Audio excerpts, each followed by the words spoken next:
injury update here is OG Anunoby. We talked about it a little bit. I think the Knicks dodged a bullet when this MRI came back and the diagnosis remained a mild foot strain. Look, day to day, you never know how long that's going to be. But the idea that it's not Liz Frank, it's not Achilles, it's not anything more severe, I think is dodging a bullet for New York. Now, look, I don't see a world where OG plays before the All-Star break. I'm sure they're going to be careful with this thing, but the idea that, he's not been ruled out for 6 to 8 weeks, I do think they came out on a positive end of this thing, what could have been a really bad outcome. And I don't think, I'm curious to hear, Marc, what you think. Would you think this injury impacts what they do at the deadline? I don't think it would. What do you think?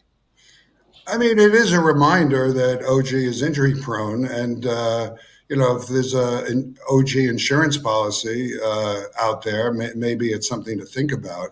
But my concern with the Knicks releasing injury information day to day is as vague as it gets, and I think again that comment. We'll see how OG responds. He's never responded well to any injury. It's always taken much longer than anyone ever imagined for him to come back his entire career.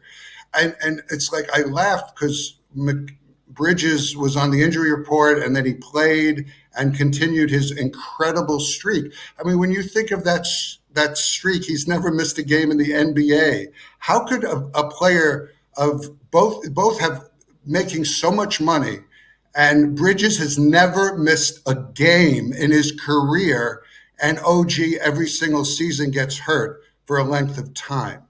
And again, we haven't talked about Bridges enough, and we'll see how he does against Boston in the upcoming game because he was very, very nervous in that season opener.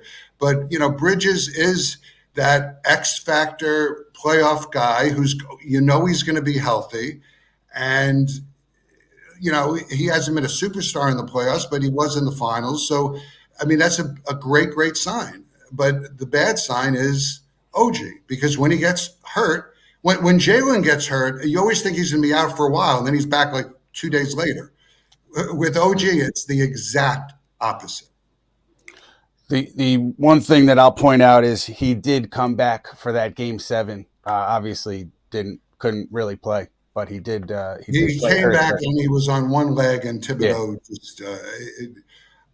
didn't go well, hurt them. But he did play. Actually, hurt them when they.